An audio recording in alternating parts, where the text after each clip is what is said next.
everyone, this is question 1 of the PE2 compilation. So we need to implement a function which takes in the sequence of monthly expenses and a monthly budget limit. So we have two inputs, and the function should return the longest interval of consecutive months where the expenditure is below a certain budget limit. And they note at the end that the sequence can be empty as well. So let's go through one of the sample execution to better understand the problem.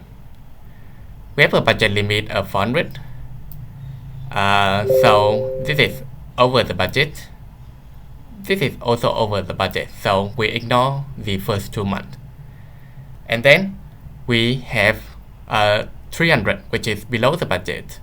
So we know that this is the start of some interval. And then this is equal to the budget. But the expenditure has to be below the budget limit. So this interval is broken. Then this is below the interval. Below the budget limit. So this starts a new interval. We continue on to 150, so this is also below the budget limit, so we can continue the interval. This is also below the budget, so continue. And then this is still below the interval, below the budget limit, so continue the line. And then we hit the end of the sequence, so this is the end of the interval. And we have 2 intervals, so the longest of them is this period of 4 months over here. So the answer is 4, so this makes sense. So let's try to generalize this process. What we were doing, we're trying to iterate over the sequence, right? So for element in the sequence, and what we were doing for each element. Like for every time that the expenditure was below the budget limit, right? Like we draw a line over the month, so to signify that this is some interval.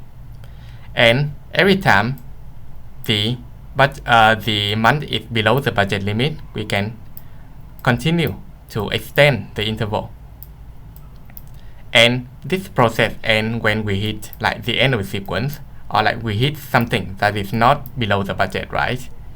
And for every other element, we ignore it, like this 600 and like this 450.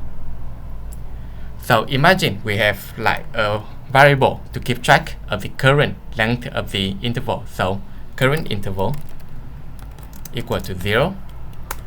And if the element is smaller than k, right? So that means we can extend the interval. So we can increment the interval by 1.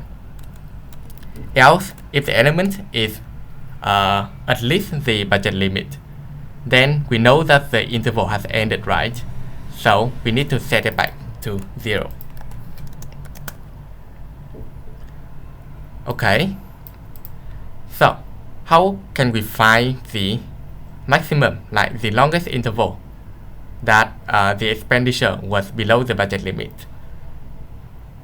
It just means that it's the longest that this line can roll into, right? So that means it's the highest possible value for the current interval. So we can keep track of all of the values inside a list, and then every time we can append the current interval into the values.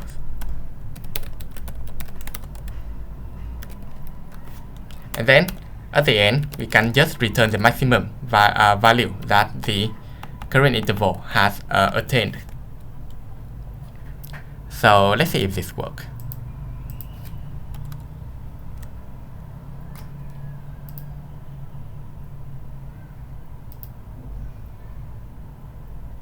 Okay, so you can see that this works.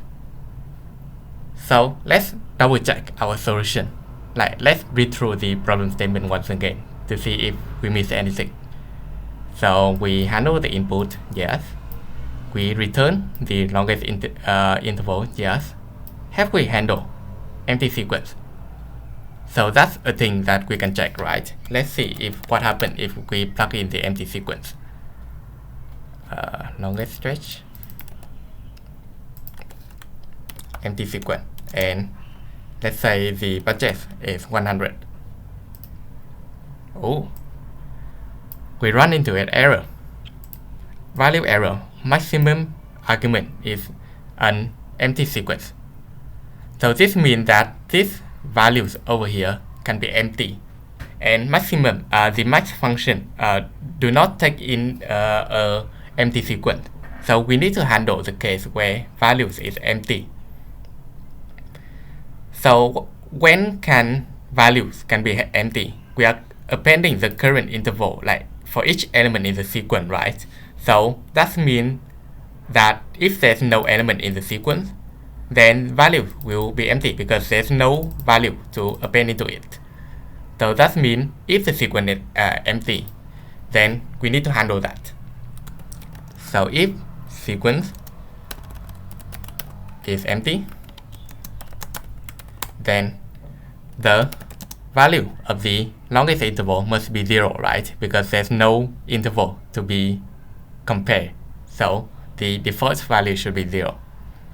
And yeah, so this is 0. So I think we have handled all cases. So this is the final solution.